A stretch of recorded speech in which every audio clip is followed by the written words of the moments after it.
Nah, sebagai seorang muslim, kita itu juga harus menjaga lisan, harus berhati-hati dalam berkata atau berbicara. Nah, terutama berbicara dengan orang tua, dengan guru, itu harus bicara dengan lemah lembut, baik dan juga sopan. Tidak boleh kasar, misalnya membentak orang tua. Misalnya, Bu, ini loh, jangan gitu. Jadi kalau misalnya kita mau minta tolong kepada orang yang lebih tua, itu harus lembut. Misalnya, Bu, ini loh tugas dari saya kemarin, mohon dikoreksi. Jadi harus ada nada rendahnya juga, jangan langsung, Bu, ini loh. Tidak gitu. Sehingga kita itu juga mempunyai adab. Kemudian begitu juga berbicara dengan teman atau siapapun, itu harus berbicara dengan baik dan sopan. Meskipun itu teman kita sendiri, kita juga tidak boleh berkata misalnya memanggil nama bapaknya. Memanggil teman kita itu dengan memanggil nama bapaknya. Nah, itu kan tidak sopan. Itu malah seolah-olah itu menjelekkan dia gitu dengan memanggil nama bapaknya. Karena dengan perkataan itu yang keluar dari mulut kita itu ditakutkan akan menyinggung atau menyakiti orang lain. Nah, sebagaimana pepatah itu mengatakan bahwa lisan itu lebih tajam daripada pedang. Kan pedang itu tumpul ya, tajam kan ya. Tapi tajamnya pedang itu lebih tajam daripada lisan kita. Nah, caranya agar kita bisa berkata baik itu seperti apa sih? Yang pertama, yaitu berpikir terlebih dahulu sebelum berbicara. Karena dengan kita berpikir, kita itu akan tahu kalau misalnya saya berkata A, nanti yang saya ajak bicara itu akan tersakiti nggak yo hatinya nanti itu. Jadi kita harus berpikir-pikir ulang. Kita harus menyeleksi kata-kata yang akan kita bicarakan. Kemudian yang kedua adalah tidak boleh menghina. Karena dengan menghina itu, maka orang yang kita ajak bicara itu hatinya juga akan merasa tersakiti, gitu kan.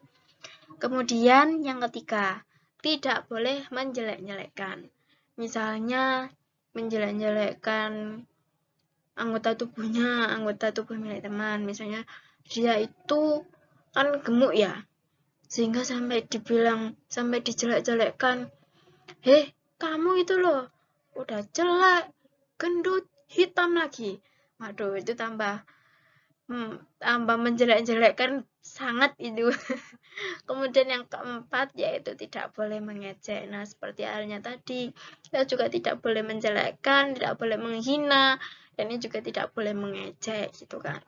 Kemudian tidak berbicara untuk mengadu domba. Karena dengan mengadu domba, ini nanti itu akan membawa sebuah pertengkaran.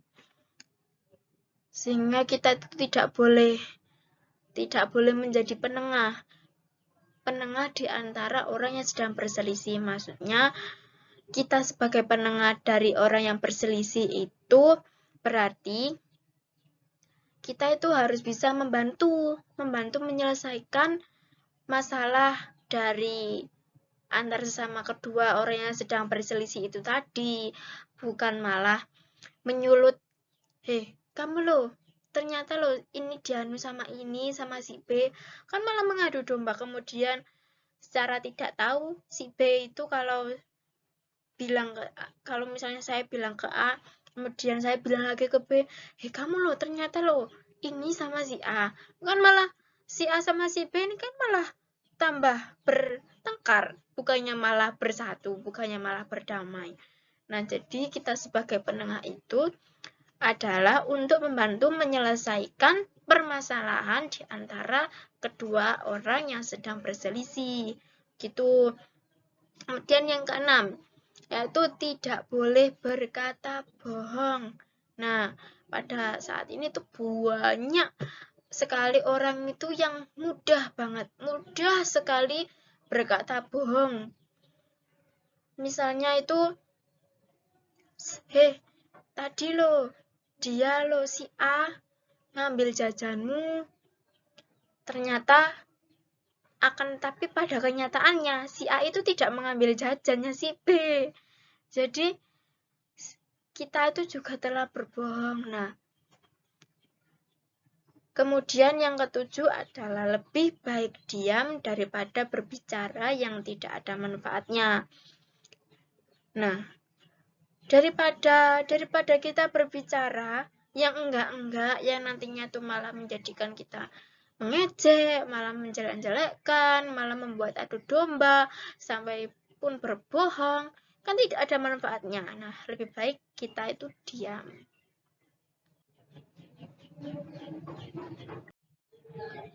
Nah, dalam Islam juga diajarkan beberapa kalimat thayyibah, yang diantaranya yaitu pertama, ucapan alhamdulillah.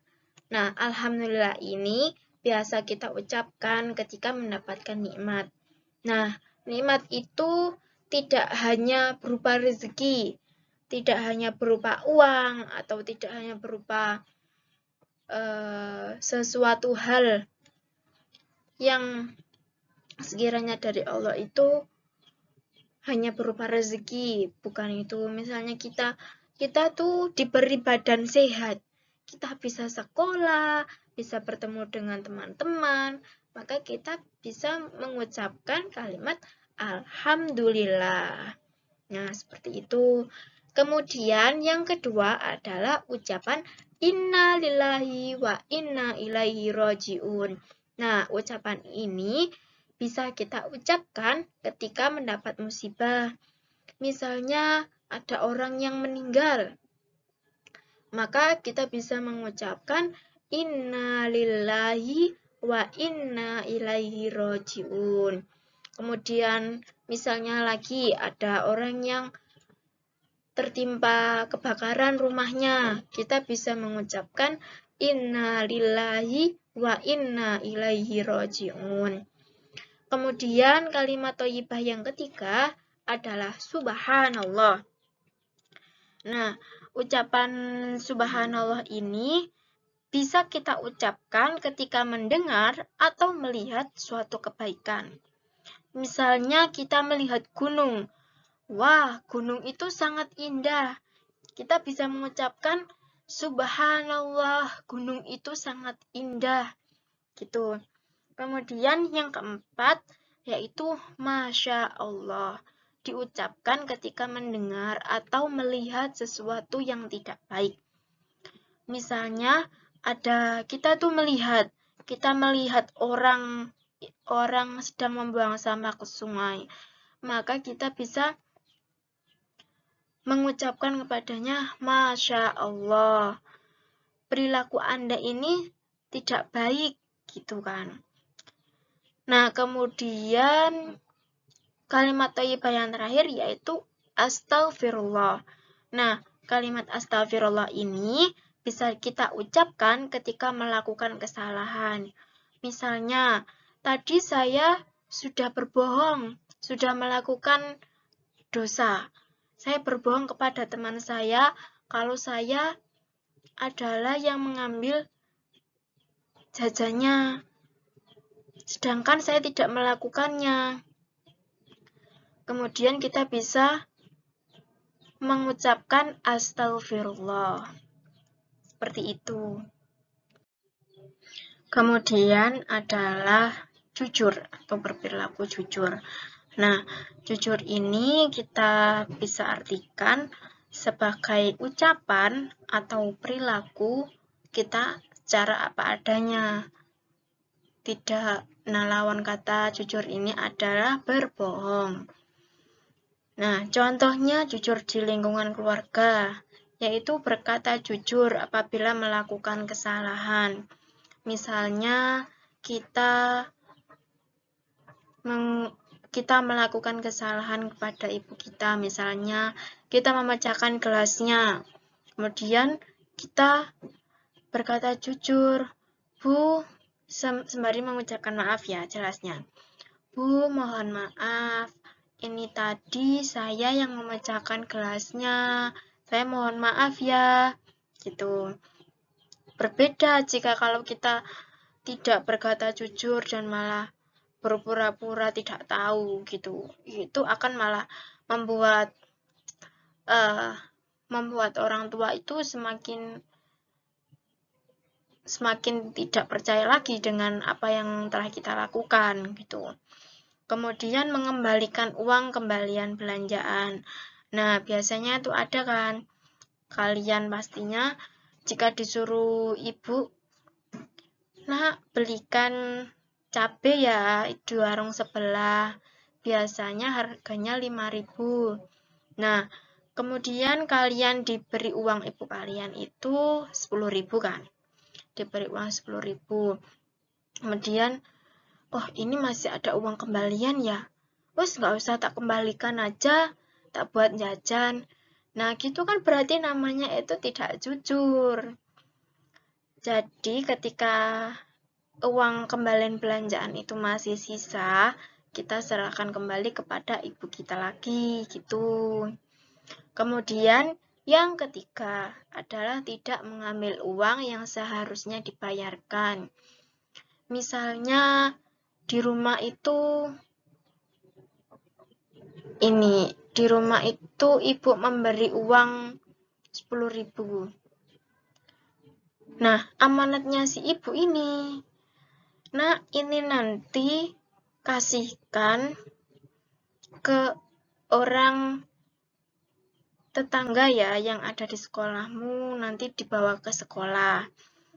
Nah, kok ternyata waktu di sekolah, uang yang diamanati oleh ibu kita itu kita ambil buat jajan. Kita ambil buat jajan, kita buat beli makan, kita buat beli mainan. Nah, itu namanya kan berarti mengambil uang yang seharusnya dibayarkan, yang seharusnya itu tidak hanya milik kita, gitu kan. Kemudian yang keempat, yaitu menyampaikan hasil ujian atau ulangan kepada orang tua apa adanya. Nah, biasanya kan dari kalian, ayo siapa ngaku, yang pasti ketika nilai ujian itu atau ketika nilai ulangan itu kalian tidak memberitahukan kepada orang tua kalian berapa nilainya. Nah, seharusnya kalian itu harus menyampaikan hasil ujiannya, harus menyampaikan hasil ulangannya itu kepada orang tua. Misalnya biar kalau ditanyain, nak, kamu dapat ulangan mata pelajaran akidah dapat berapa tadi di sekolah? Dapat 100, Bu. Nah, ternyata di lembaran ulangannya itu tidak sesuai nilainya. Ternyata mendapat 80. Nah, kan seperti itu. Jadi orang tua itu ketika ditanyai oleh gurunya itu, misalnya ditanyai dengan tetangga, Bu, tadi anak saman ini ya, ulangan dapat 80 ya, sama dengan anak saya ya. Terus ibu tadi yang bilang, enggak kok, tadi katanya anak saya 100. Nah, kejadian seperti ini itu malah membuat orang tua itu semakin bingung. Sedangkan orang lain itu tahu sebenarnya hasil nilai kita itu berapa. Nah, kemudian yang kelima adalah tidak berpura-pura tidur saat dinasihati orang tua. Kan terkadang itu kita tuh juga merasakan apa ya, setiap kan sebagai anak kan harus dinasihati kalau misalnya salah. Nah, kita itu terkadang itu menganggap sebuah nasihat itu sebagai kemarahan dari orang tua karena kita sudah melakukan kesalahan, sehingga kita itu langsung berpura-pura tidur. Tidur aja, aku capek, aku mendengar nasihat orang tua itu capek gitu. Nah, hal ini tidak boleh. Karena apa ya, dengan adanya nasihat orang tua itu kita juga akan tahu di mana letak kesalahan kita, gitu. Kemudian contoh jujur di lingkungan sekolah, yaitu yang pertama, membayar harga barang sekolah yang dibeli sesuai dengan harga. Misalnya, saya beli pulpen di koperasi sekolah. Saya membawa uang 5.000. Nah, harga pulpen itu misalnya 2.000. Berarti kan kembalinya masih ada sisa kembali kan? Kembali 3.000. Nah, ternyata si yang menjaga koperasi ini tuh lupa kalau uang kita itu 5.000. Seharusnya dikembalikan 3.000. Malah dikembalikan 4.000 dan kita itu tidak bilang kalau harganya ini 2.000, seharusnya kembalinya 3.000. Malah kita dengan senang hati tuh. Kalau misalnya ada kembalian lebih, malah tidak mengembalikan. Nah, kemudian yang kedua adalah tidak menyontek ketika ulangan. Jangan sekali-kali ya kalian ini menyontek ketika ulangan, karena ulangan ini itu adalah suatu ajang atau suatu yang akan menunjukkan kepada kita untuk dihasilkan nilai kan nantinya. Nah, kalau misalnya dengan ulangan saja kita menyontek, berarti kan kita tidak tahu usaha kita yang kita lakukan selama di kelas, materi-materi yang sudah saya jelaskan di kelas, ya ternyata kalian menyontek. Berarti kan sama saja, berarti kalian itu tidak ada usaha untuk belajar. Jadi ketika ulangan itu usahakan belajar, jangan menyontek atau malah tanya temennya. Kalau misalnya ketika belajar itu tanya kepada teman yang sudah paham, minta ajarkan, ini lo gimana caranya. Jangan pas waktu ujian kalian tanya gitu. Kemudian yang ketiga adalah mengembalikan buku pinjaman perpustakaan tepat waktu. Nah, kan dalam peminjaman buku itu misalnya saya pinjam hari Senin, jadi hari Rabu, kemudian dijadwal hari Rabu harus sudah kembali. Ternyata pada waktu hari Rabu saya nggak mengembalikan buku yang sudah saya pinjam, padahal di data itu saya harus mengembalikan buku itu di hari Rabu. Kok ternyata saya mengembalikannya itu hari Jumat. Nah, itu berarti saya sudah melakukan kecurangan atau bohong. Kemudian yang terakhir adalah bertanya kepada guru apabila belum paham. Nah, nggak usah sungkan-sungkan. Jadi kalau misalnya kalian nggak paham, tanya saja, Bu, ini loh saya nggak paham materi ini. Bisa tolong dijelaskan lagi. Nah, guru itu lebih suka terhadap murid yang suka bertanya, karena beliau itu malah mengerti. Berarti materi ini belum difahami sama anak-anak. Semakin banyak pertanyaan, guru itu juga akan semakin banyak belajar. Kemudian contoh jujur di lingkungan masyarakat. Yang pertama yaitu mematuhi dan tidak melanggar rambu-rambu lalu lintas saat berkendara.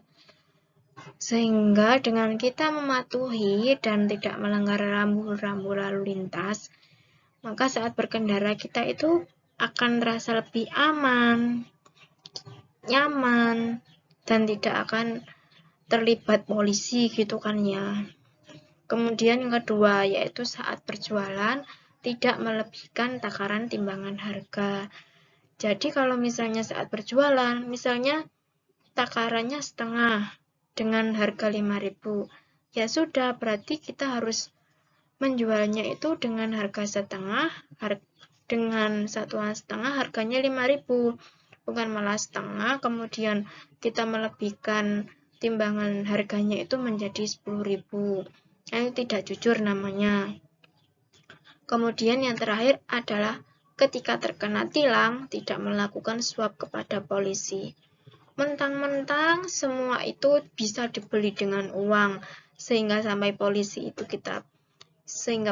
itu bisa kita beli dengan uang. Kita bisa menyuapnya kepada polisi kalau kita itu sebenarnya terkena tilang karena sudah kita suap. Maka polisi itu ya bilang kalau Anda tidak terkena tilang, seperti itu.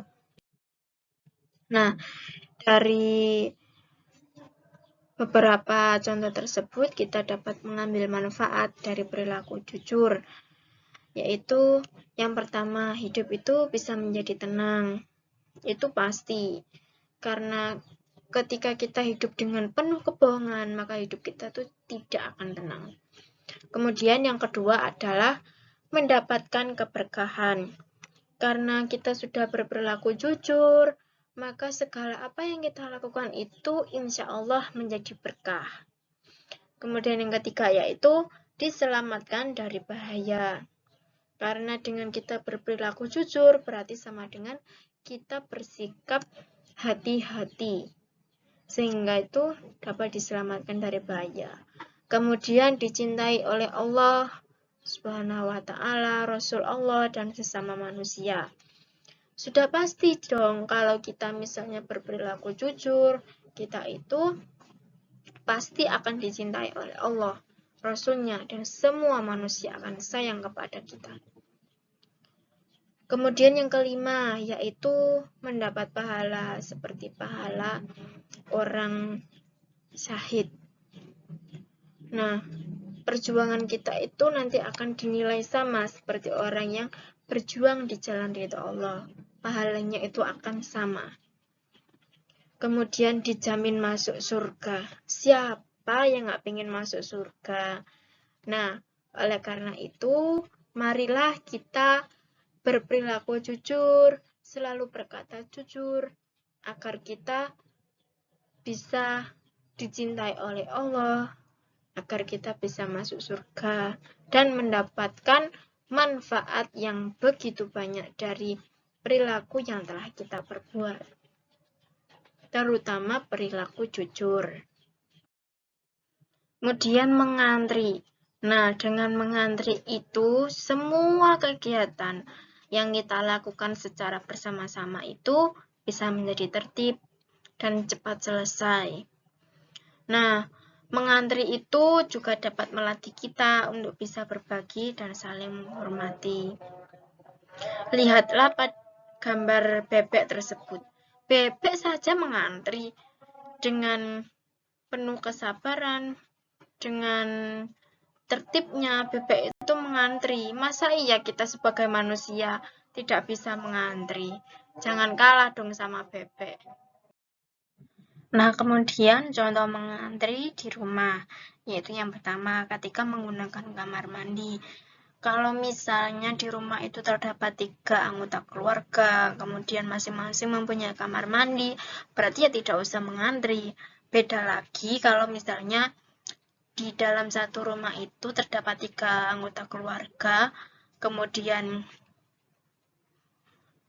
kamar mandi itu hanya 1, berarti harus mengantri kan, agar mengantri dengan tertib agar semuanya itu kebagian untuk mandi. Nah, kemudian mengantri di meja makan. Nah, ketika mengambil lauk itu kita tuh tidak boleh barengan, harus mengantri, harus mendahulukan yang lebih tua terlebih dahulu untuk mengambil makanan tersebut. Kemudian yang ketiga yaitu ketika akan menyetrika pakaian. Nah, ketika misalnya ada kakak kita atau ibu kita yang sedang menyetrika, kita tidak boleh menyelanya, Bu, aku mau nyetrika dulu, Ibu nanti aja. Gak boleh, semuanya itu harus antri agar semua itu tertata dengan rapi. Dan kita juga dapat menanamkan nilai kebersamaan. Kemudian contoh mengantri di madrasah. Yang pertama yaitu ketika akan masuk kelas. Jadi ketika masuk kelas nanti atau ketika masuk kelas tadi itu kalian itu harus antri. Kan pintunya cuma 1. Kalau maksudnya 1 pintu. Beda lagi kalau dengan 2 pintu, jadi jalur masuknya itu kalian bisa lebih cepat gitu. Kemudian jajan di kantin madrasah. Nah, ketika beli jajan juga ini kalian harus mengantri, tidak boleh misalnya, Bu, ini saya dulu. Biasanya kan ruame gitu kan di kantin itu. Jadi kita harus bisa membudayakan antri. Kemudian pinjam buku di perpustakaan. Kalau misalnya waktunya kita meminjam buku dan antriannya panjang, kita harus sabar, kita harus menunggu antrian kita untuk bisa meminjam buku tersebut. Kemudian di tempat wudhu. Nah, di tempat wudhu, ya kalau misalnya ini, keran buat wudhunya itu banyak, masing-masing kita itu pasti kan dapat keran wudhu kan. Nah, kalau misalnya di masjid cuma ada 2 keran, nah yang jamaah itu banyak, jadi harus antri dulu. Kemudian antri ketika di kamar kecil juga seperti itu, harus bergantian. Kemudian contoh mengantri di tempat umum. Yang pertama yaitu di toilet pembelian karcis. Biasanya kan ada toilet waktu kita membeli karcis. Nah, kita tuh juga harus antri, tidak boleh menyerobot meskipun orang itu sudah kita kenal. Dan kita tidak boleh menyelanya. Kemudian di kasir supermarket. Nah, di kasir supermarket itu kan memang biasanya antri, harus berjajar panjang untuk dihitung berapa jumlah harganya itu. Kemudian di bank atau di ATM, nah ketika mengambil uang juga kita harus mengantri, tidak boleh menyela. Dengan enak saja kita itu menyela. Kemudian kan kasihan orang-orang yang kita sela itu. Kemudian di SPBU, yaitu ketika mau membeli bahan bakar, kita juga harus antri kan. Kita juga tidak boleh menyela, harus mendahulukan, Pak ini saya dulu, saya tergesa-gesa. Kalau semua orang tergesa-gesa, jelasnya kan semua orang juga ingin mendapatkan yang pertama. Nah, oleh karena itu kita harus bisa membudayakan antri. Seperti itu.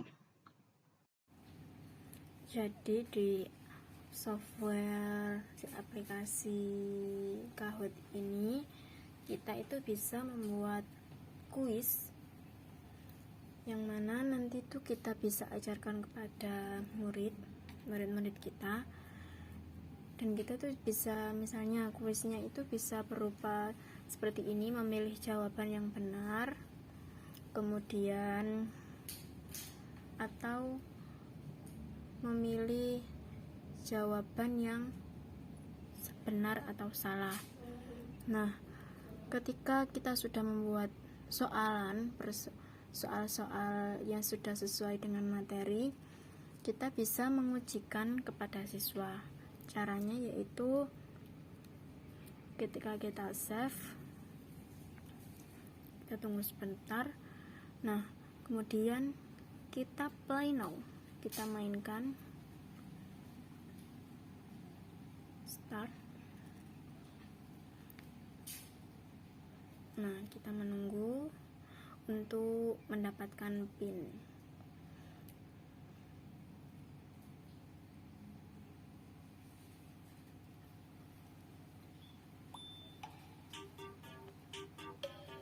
Nah, kan sudah masuk. Misalnya saya bermainnya dengan laptop ya. Nah, kita masukkan. Ini misalnya yang sebelah kiri ini adalah siswa, dan sebelah kanan adalah kita sebagai admin atau pemandu jalannya kuis. Kita masukkan pinnya 3358645. Nah, kan kemudian kita diminta untuk nickname. kita bisa menggunakan nama panggilan atau nama lengkap, terserah. Nama panggilan misalnya Puji. Oke, go.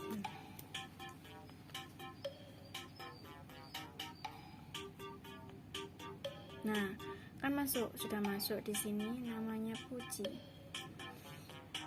Nah, untuk bisa menjalankan ini, siswa harus menunggu guru untuk mengeklik start. Kita coba, biasanya itu kita sambil bisa menunggu beberapa anak untuk bisa join atau gabung semua.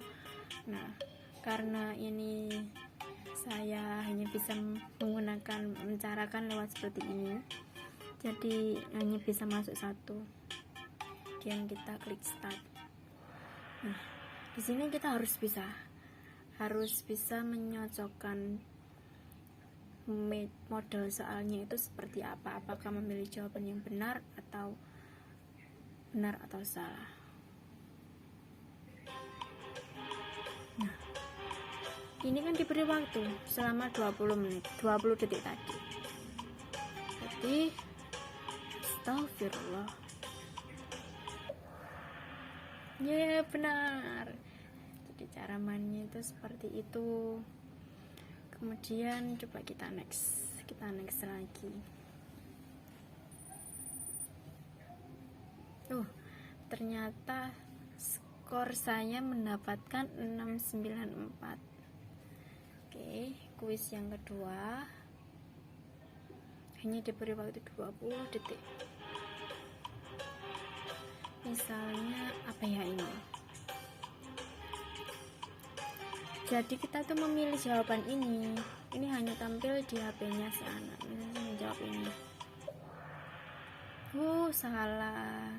Berarti yang benar adalah kotak yang berwarna pink dengan berbentuk segitiga.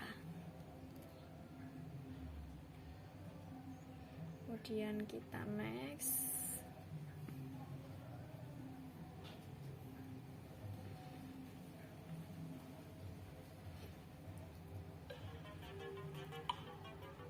Kita lihat lagi.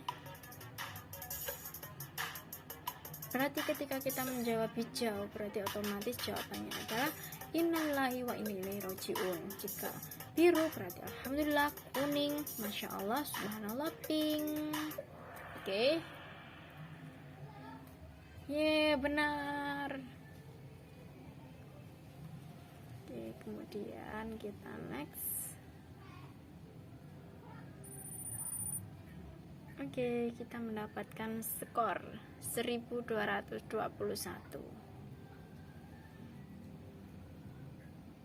Persoalannya kita perhatikan.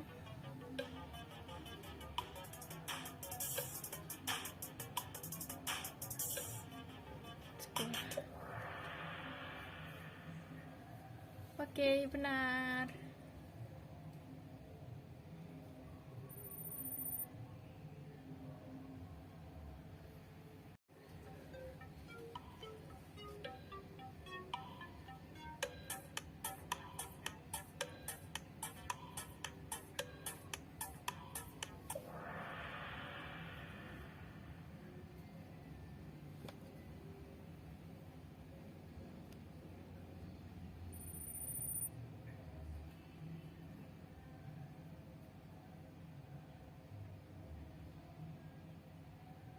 Nah, di pertanyaan ini kan kali ini benar atau salah. True itu berarti benar, kalau false itu berarti salah. Kita tinggal menjawab. Berpikir terlebih dahulu sebenarnya adalah cara agar kita bisa berkata lebih baik adalah menunjukkan benar. Benar berarti dilambangkan warna biru. Salah berarti warna merah. Seperti itu.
Soal yang terakhir,